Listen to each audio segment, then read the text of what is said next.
Boy, these conservatives are really something, aren't they? They're all in favor of the unborn. They will do anything for the unborn. But once you're born, you're on your own. Pro-life conservatives are obsessed with the fetus from conception to 9 months. After that, they don't want to know about you. They don't want to hear from you. No, nothing. No neonatal care, no daycare, no Head Start, no school lunch, no food stamps, no welfare, no nothing. If you're pre-born, you're fine. If you're preschool, you're fucked. You're fucked.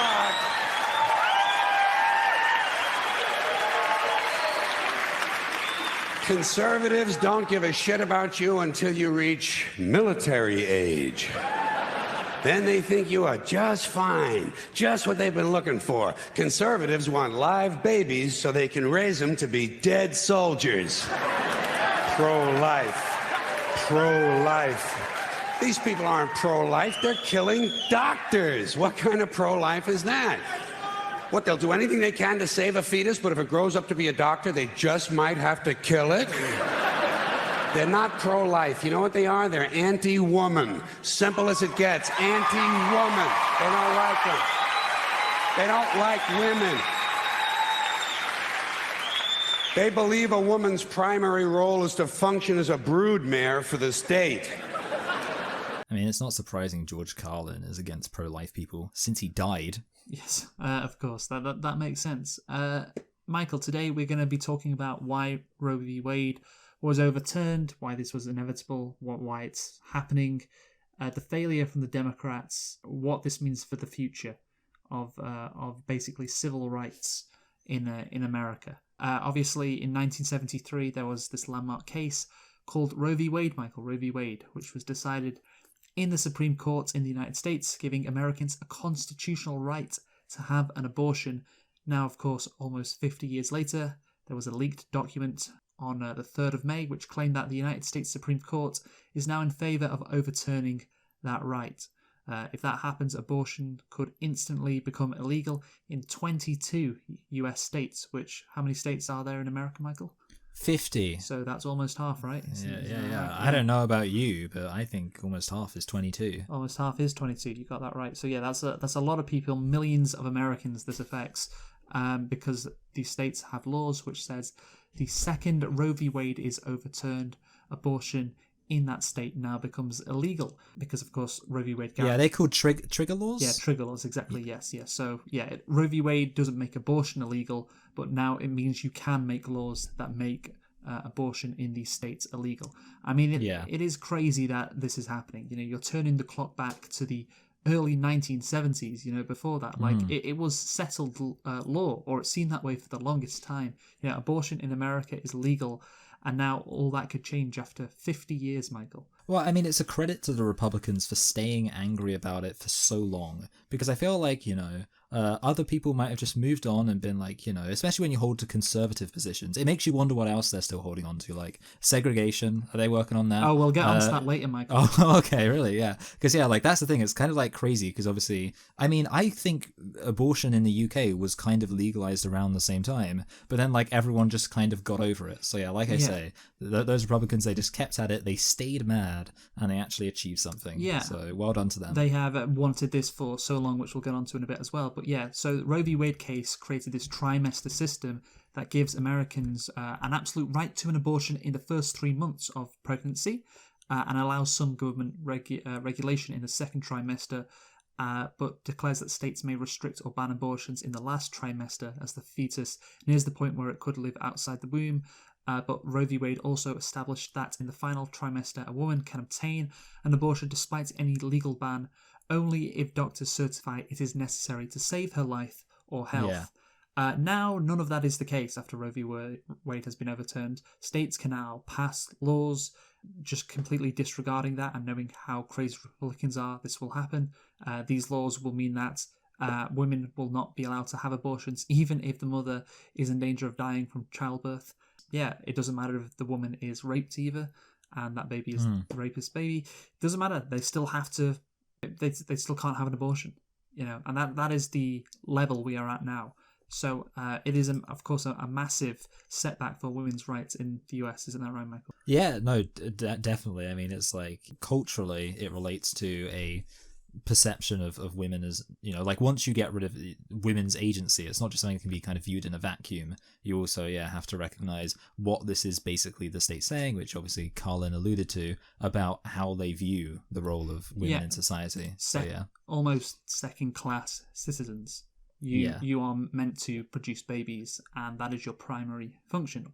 Again, we'll talk about that in a bit, why the Republicans were so desperate to have Roe v. Wade overturned and why they kept trying for 50 years. But I also want to ask, Michael, was this inevitable? Was this always going to happen with Roe v. Wade? Was it always going to get overturned? Because we knew this case was coming. We knew this Mississippi case was coming. And I will refer you to our prediction videos that we made in January. And each of us, you and I, had a say on what the Supreme Court would rule. And do you want to hear our predictions on that right now? Yes, I would like to. Or option 3 is the most controversial option, which is, of course, overturn Roe v. Wade completely. So which one do you think is going to happen here, Michael? Well, I think, to be honest, overturning Roe v. Wade completely seems sort of unlikely, and I do have a statistic to that effect, and we do love statistics, which is that the Supreme Court has only reversed the precedent set by a previous Supreme Court ruling 0.5% of the time, which is pretty low, and it would seem like, obviously, if the Supreme Court's supposed to be upholding the law as the highest, thing in the land, the reality of just saying, nope, they got it wrong in the past, they can do that, but on something this big, I feel like it's maybe unlikely to happen based on that. There's also the fact that obviously the Republicans and the Conservatives in general have really pat the Supreme Court, but I think also it can be observed sometimes... It's 6-3 in their favour. Yeah, exactly. But sometimes judges who were seemingly very partisan, when they actually get on the Supreme Court, do seem to, somehow, believe it or not, it's very rare to say this to America, but it seems like the system almost works when it comes to their judiciary, that actually the judges do have some respect for the law of the land. Yeah, so I think that you're wrong, and this is why. For decades and decades, the right wing in America has sought to overturn Roe v. Wade. And you say only 0.5 of cases are overturned. Well, that means some are overturned. Yeah, that's true. And this could very well be one of them, and I think it will be one of them. I could see them, doing what you said and just saying the Mississippi law is legal and just severely undermining Roe v. Wade. But the thing is that this has been a project, like literally decades in the making. Since the late 1970s, the early 1980s, the conservative movement has sought to make sure that the Supreme Court is stacked with conservatives, and this is what they have. They have a 6-3 majority.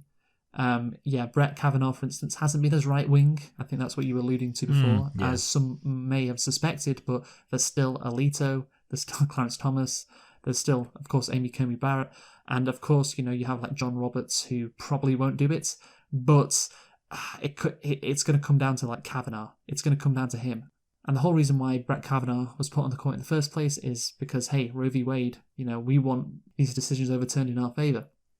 And I think people just basically underestimate, how much is driving, how much the conservative movement really wants this. So we're back to modern present day, not 4 months ago, and you were wrong, Michael. Yeah, I'm really bad at predicting things. I think I should maybe use my skills to predict things so people know what isn't going to happen. Yeah. Which is almost just as useful. Yeah, I know. Obviously, I said in the video, our predictions video, that Kavanaugh would be the deciding vote, and it seems like that is the case. It was 5-4. That was the case with the majority opinion being voiced by Alito. He had 5 justices on his side, 4 against, and one of them was indeed Roberts, who was against him, who probably just wanted, the moderate opinion, just like I said. American politics is so predictable, unfortunately. But yeah, like I said, this is something that the Republican Party has been angling for. The whole conservative movement has been wanting for decades. There are 9 judges on that Supreme Court. 6 of them were appointed by Republican presidents. 3 of those by Trump, and were all radical right-wing conservatives, Gorsuch, Coney Barrett, and Kavanaugh, who initially, like you said, didn't look as radical as feared, but turns out that wasn't the case. And the three others are Clarence Thomas, who is, of course, insane, and who, ironically, Biden defended in the Anita Hill controversy 30 years ago. Yes. In Thomas's Senate hearing. So, again, the Democrats just letting conservatives off the hook, and it comes back to bite them. What a surprise. And also John Roberts, the moderate Republican, who wanted to severely harm Roe v. Wade, you thought would happen. He was appointed by Bush, and also Judge Samuel Alito, who wrote the leaked opinion. And this leaked opinion contains the comment that Roe v. Wade, the judgment in that case, is egregiously wrong. 5 out of 6 justices were appointed, the conservative justices, were appointed by presidents who did not win the popular vote, by Donald Trump and George W. Bush. The only one that wasn't was Clarence Thomas, who, of course, was appointed almost 30 years ago. Republicans have basically circumvented true democracy in installing these presidents. Of course, we all know about that 2000 Supreme Court case where Bush became president because the Supreme Court thought a Florida recount was undemocratic and unconstitutional, which was great. But yeah, they have been using all these undemocratic tricks they can, the Electoral College, the Supreme Court, to get to this point where they have this radical right-wing majority on the Supreme Court. And yeah, they knew all along throughout the decades that they needed to use the Supreme Court to strike down this law. It's too unpopular to try and go through Congress, and they couldn't do that anyway, and this is what they were aiming to do, and this is why I was convinced that it would happen, because now they finally got it. Now they finally got 5 justices who would vote in favour of overturning Roe v. Wade. These justices who have been propped up throughout their careers by this right-wing conservative movement, which has given them money, which has, given them influence, which has, the implicit, I guess, agreement is, if you do get on the Supreme Court, you will vote to overturn Roe v. Wade.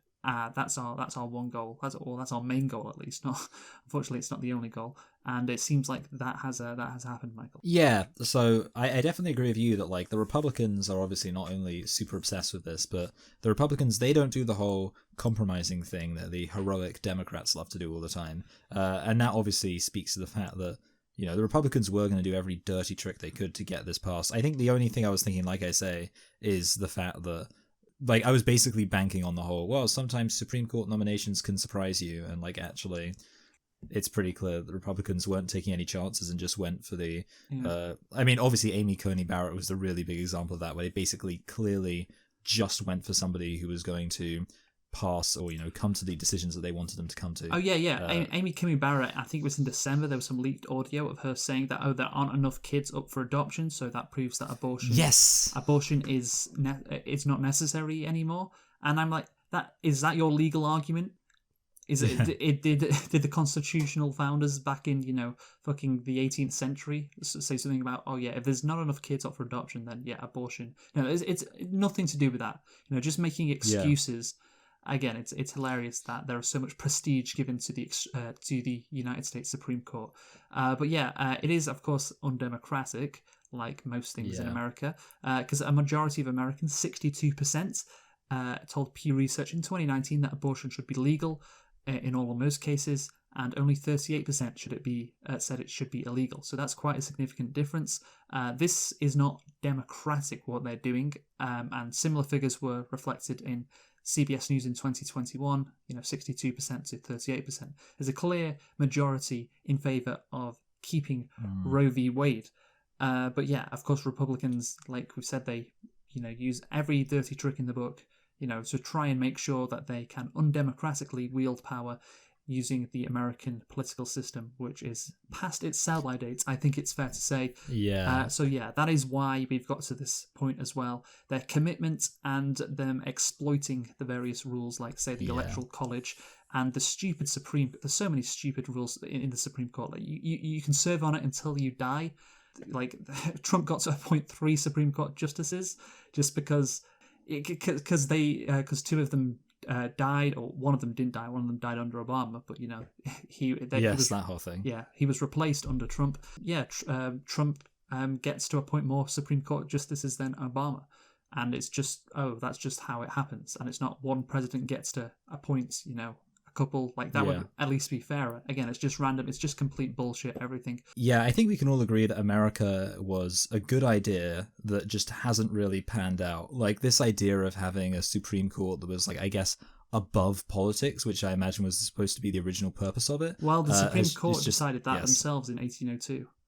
with Yeah, Madison exactly. versus Marbury. They decided they were more powerful than Congress, which is a great decision from them. Yeah. Yes. So, yeah, I think basically what we can all agree, it's kind of funny that America's like the country that hates communism, and everyone always says communism doesn't work in practice. And then you look at the system they came up with, and it's like this completely idealist nonsense where it's like, oh, the Supreme Court will just be the perfect arbiters of the law and all of that. And then it's just a load of crap. Yeah, no, Idiots. it has been a load of crap, and it's been a load of crap for years. But anyway, why do Republicans so want to overturn Roe v Wade, Michael? And this is when we bring up the judge. Because it kills children? Yes. Look, the ideology of Republicans is very important here, and we brought it up with, well, George Carlin brought it up in the video that we showed you at the beginning. They want to lock women into this role of a housewife, anything other than straight white male families with kids and a father who's the breadwinner and the mother who is, a housewife, stays at home. They view as an affront to society and a threat to this fantasy America they have built up in their heads. I mean, again, we're never going back to that America that idealized like 1950s America, which of course anybody who knows anything about the 1950s will tell you it was not idealized, even if you were white. There was a lot of problems, especially if you were a housewife back then. That is what they want, Michael, isn't it? They want to turn women into, again, just the role of you produce babies for the state, and that is why they think it's so important that abortion is illegal, because they view having a baby as basically an anchor for women. Well, they can't work, they have to stay at home, they have to, be a mother. Yeah, I definitely agree. This is way more about politics than it is about saving lives or anything like that. And obviously that was a joke. I mean, the kind of evidence of that is I've always thought the thing around abortion, obviously they're really angry about it, but they've never really seemed to be they're not angry about it in the way you'd actually be about babies dying.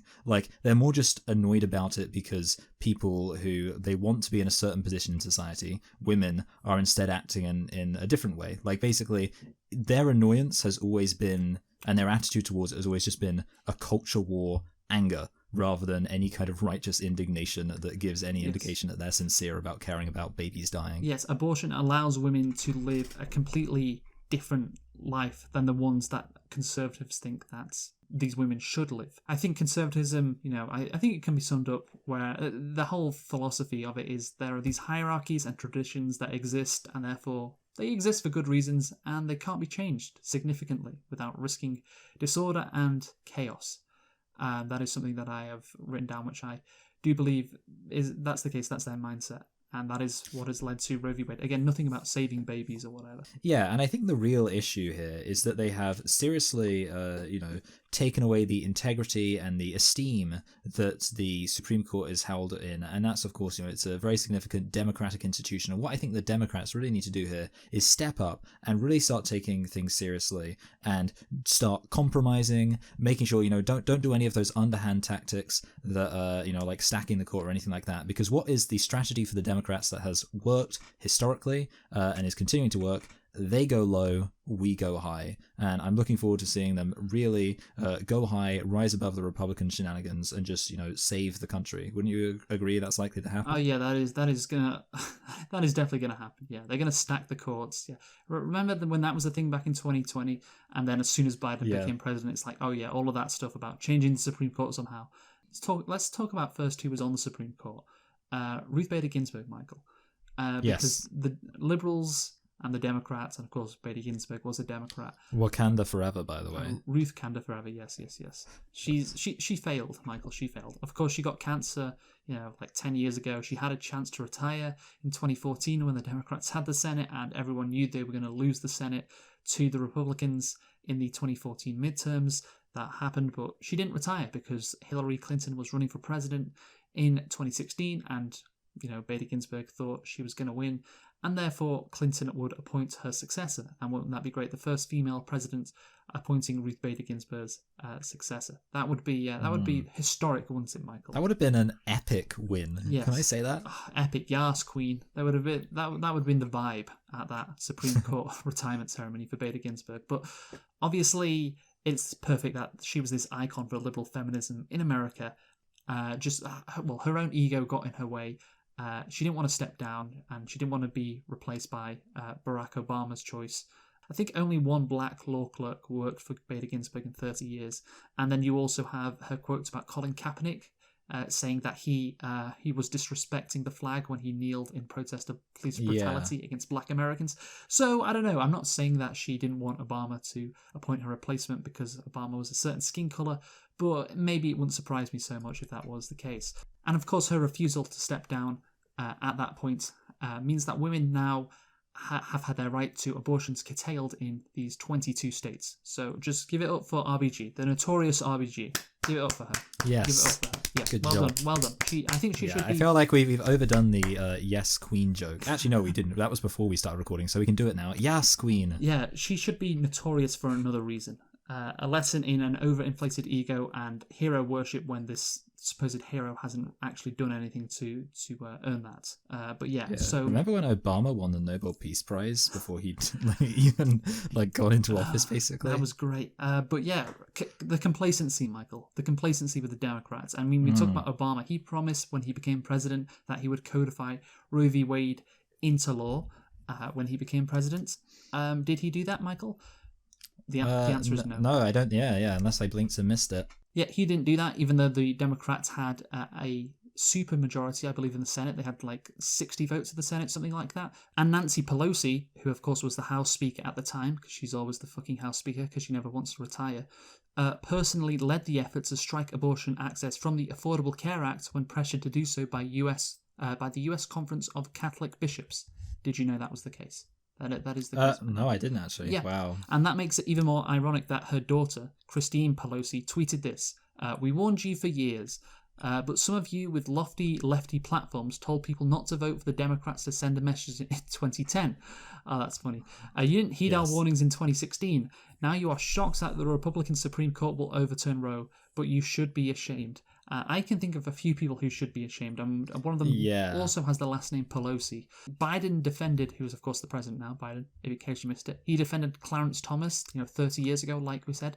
Like the Democrats didn't care about this threat. The establishment Democrats didn't care about this threat. They didn't think, Pelosi didn't, and I don't think Obama did. Like they didn't think that there was any point in codifying Roe v Wade because they thought it's a divisive culture war issue. And like many establishment Democrats, they're losers and were afraid a supposed political or public backlash from doing this. Even though, like we looked at the polls before, 62% of voters were on their side, and this has been the case for years. Like Roe v Wade has been the popular opinion in America, but I guess they were too scared or just too conservative to do anything about it.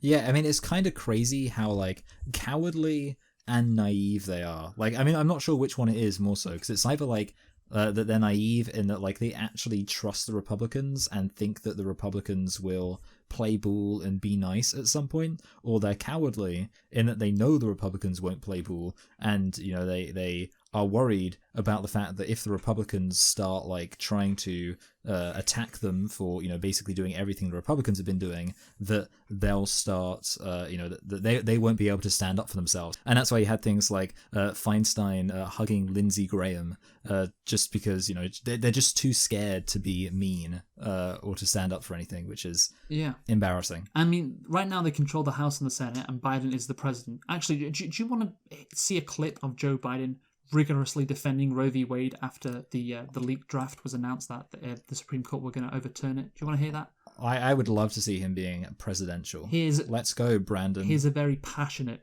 and, brave Joe Biden. Sir, President, Senate do away with the filibuster to codify Roe?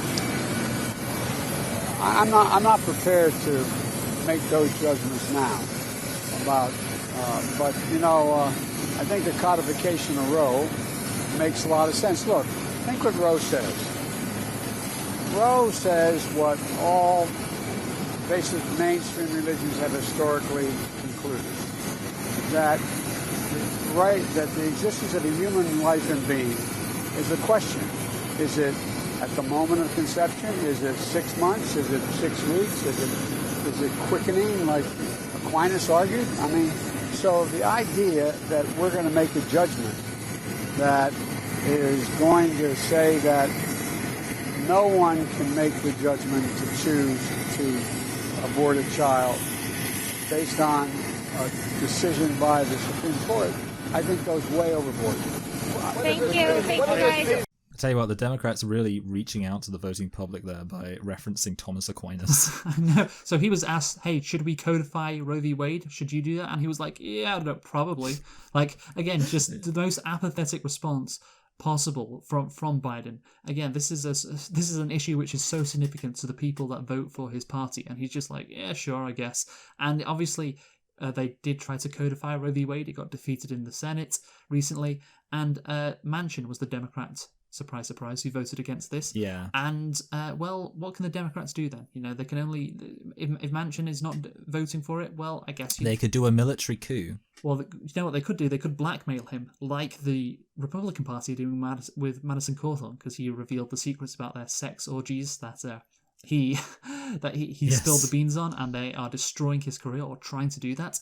The Democrats could do that with Manchin, but they aren't because they don't really care, which leads us on to our next point. Like the Democrats, yes, they are complacent and they are naive and they are cowardly and they have failed at protecting Roe v. Wade, but they really don't care that much about Roe v. Wade as well. That's the thing. There's just a lack of will to save it.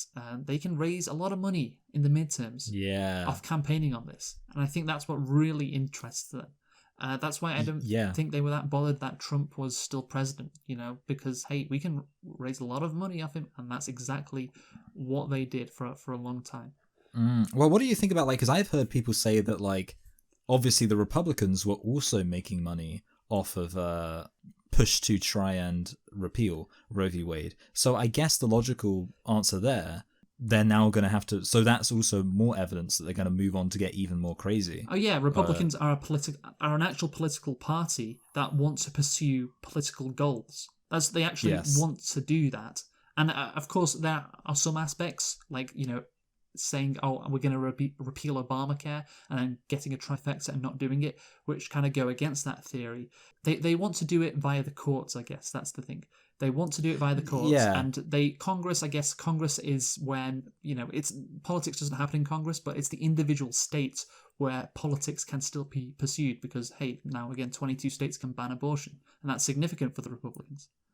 Yeah, I think they have nonsense goals and real goals, because like also you had things like building the wall, yes, which like was basically just it amounted to nothing really. Obviously they kind of built a vague semblance of a wall, but yeah. So I think things like that. They're just like they have like their talking points, and then they have the things they actually want to do, and the things they actually want to do are just as crazy as their talking points, but, you know, I guess it's just the things they decide they really care about. Yeah, exactly. But they're definitely good at playing the game. Yeah, but the difference is Democrats don't have actually anything they care about. They're very happy with the status quo, and that can be shown by them still backing incumbent Congressman Henry Cuellar, the last anti-abortion Democrat in the House.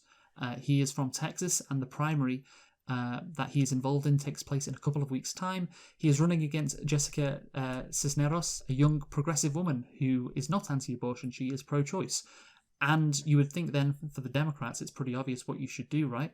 You should back the challenger who is actually pro-choice. But also you should look at this Cuellar guy, see how corrupt he is. He's fairly corrupt, but there's no reason to keep this guy on. And that's why he might lose, because he's just so unpopular in his district. But Jim Clyburn, one of the most prominent Democrats in the House, the one who was instrumental in destroying Bernie Sanders' chance for the presidency back in 2020, a couple of days after the draft was leaked, the Supreme Court were overturning Roe v. Wade, Clyburn, went down to Texas and did a fundraiser for Henry Cuellar. The Democratic leadership is old and worthless, and they don't care about anything except maintaining the status quo in their party. And, you know, across economic policy in general, and of course abortion rights fall out of that window, and they can still fall back on, well, at least in our states it's still legal, which might not be the case forever. But yeah, basically losing Cuellar means losing a vote for sending weapons to Ukraine, perhaps, I don't know, or doing all the other like neoliberal shit that they want to do. And yeah, that's all that Congress is to the Democrats. You know, we keep using it as an arms dealer and keep the status quo. Cuellar helps us do that. Cisneros doesn't, even though she is pro-choice, and of course Cuellar is anti-abortion. But yeah, Michael, that's the Democrats. Just awful as always, right? The real question is, could this have been avoided if we just have Pokemon gone to the polls? But the problem is, Michael, well, this is of course the problem, Roe v. Wade being overturned, but there is a bigger problem, which is this could just be the start of a massive curtailing of civil rights that the American right wing can probably scarcely believe could happen, because we're talking overturning 50, 60 years of laws of precedents, and Roe v Wade is just potentially the start of this. So I am going to read a section from Alito's draft opinion, which makes clear that he is really interested in not just finishing with Roe v Wade here. He's listing a bunch of other cases in this extract, which he, by the sounds of it, is intending to overturn. So, as you can see on screen, this is what he says.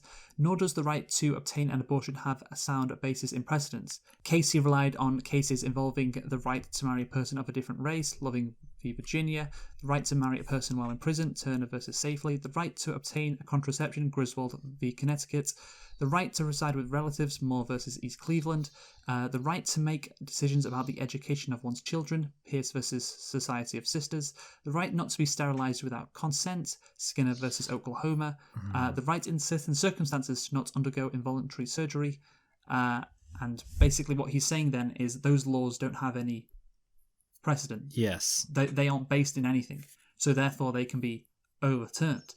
And of course, some of those laws are, for example, Griswold, that's birth control. Yes. The right to have that's no longer. Birth control could be banned. So not only is abortion banned, birth control banned. Again, this whole idea of making sure that women get tied down to this lifestyle that conservatives think is right for them. And loving. Do you know what loving is, Michael? Wait, is that so? That's the Loving versus Virginia. Race, right? Yes. Interracial marriage. Yes, interracial marriage. Also, there's no precedent for that. That can be overturned, which means states could ban interracial marriage, which of course could be ironic that Clarence Thomas could be voting to overturn his own marriage because he's married to a white woman.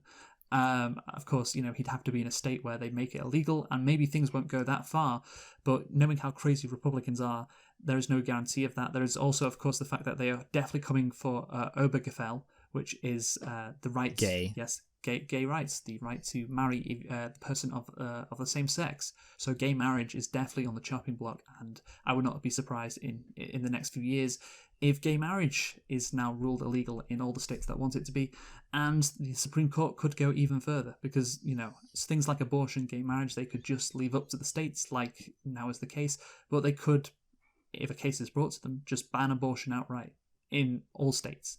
We could be looking at in a few years' time America making abortions illegal everywhere if the Supreme Court decides that's the right path. Yeah, which is, that's crazy. But no, because obviously, someone, they just have to rule, that a baby's right to be alive is the most important thing. And if they rule that, then that could establish a precedent that applies across the entire country, which is basically how Obergefell worked too.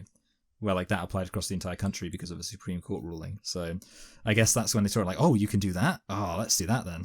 Yeah, exactly. That is the case. Okay, abortion can be made legal everywhere. Well, okay, we can leave it up to the states, and then we can flip it around. No, abortion can be made illegal everywhere, because of course, like we said, the Supreme Court has this ridiculous amount of power to do things like this.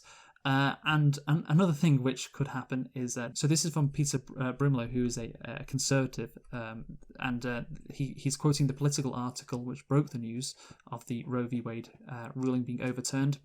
So he quotes from the article: "The draft opinion is a full-throated, unflinching repudiation of the 1973 decision which guaranteed federal constitutional protections of abortion rights, and a subsequent 1992 decision, Planned Parenthood versus Casey, that largely maintained that right. Roe was egregiously wrong from the start," Alito writes.